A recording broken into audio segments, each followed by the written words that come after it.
Hi అందరికీ welcome back to my channel.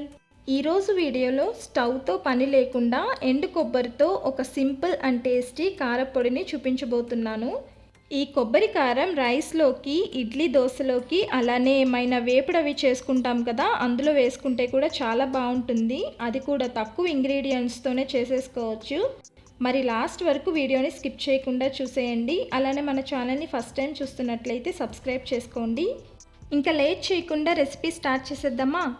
దీనికోసం 2 ఎండు కొబ్బరి చిప్పలు తీసుకుంటున్నాను. ముందుగా ఇవి కట్ చేసి తీసుకుందాం. చూసారు కదా, ఇలా చిన్న ముక్కలుగా కట్ చేసుకోవాలి. ఇలా కట్ చేసుకున్న ముక్కలు మెజర్ చేసి చూస్తే 1 కప్పు వరకు వచ్చాయి. ఇప్పుడు మిక్సీ జార్ తీసుకొని దానికి తడి లేకుండా చూసుకోండి. ఇలా కట్ చేసుకున్న కొబ్బరి ముక్కల్ని ఈ మిక్సీ జార్లోకి వేసుకుందాం. ఇప్పుడు వీటిని గ్రైండ్ చేసి తీసుకోవాలి. చూడండి, ఈ విధంగా మిక్సీ పట్టి తీసుకుందాం. ఇలా మిక్సీ పట్టిన కొబ్బరి పొడిని వేరొక బౌల్లోకి సెపరేట్గా తీసుకుని పక్కన పెట్టుకుందాం. ఇప్పుడు అదే మిక్సీ జార్లో ఏ కప్పుతో అయితే కొబ్బరి కొలిచామో అదే కప్పుతో 1 కప్పు కరివేపాకు వేసుకోవాలి.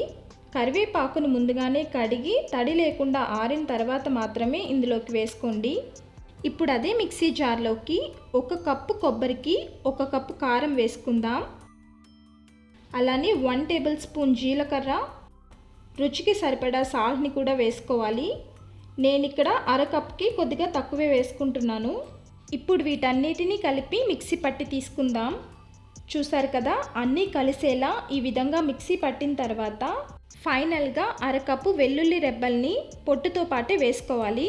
వెల్లుల్లి ఇలా ఎక్కువ క్వాంటిటీలో వేసుకుంటేనే కొబ్బరి కారం బాగుంటుంది. ఇప్పుడు మళ్ళీ ఒకసారి మిక్సీ పట్టి తీసుకుందాం.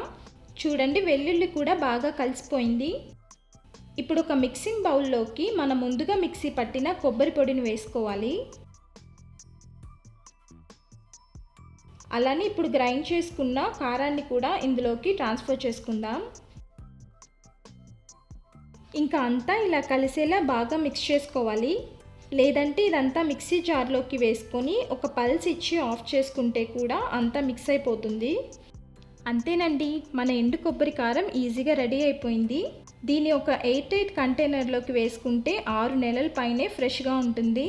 మరి స్టవ్తో పని లేకుండా చేసుకునే ఈ ఎండు కొబ్బరి కారపొడిని మీరు కూడా ఇంట్లో డెఫినెట్గా ట్రై చేయండి. ట్రై చేసిన తర్వాత రెసిపీ ఎలా వచ్చిందో మీ ఫీడ్బ్యాక్ని కామెంట్స్లో చెప్పండి. అలానే వీడియో నచ్చితే లైక్ చేసి మీ ఫ్యామిలీ ఫ్రెండ్స్ కూడా షేర్ చేయండి. ఇలాంటి మరిన్ని మంచి రెసిపీస్ కోసం మన ఛానల్ని సబ్స్క్రైబ్ చేసుకోవడం మర్చిపోవద్దు. Thank you for watching.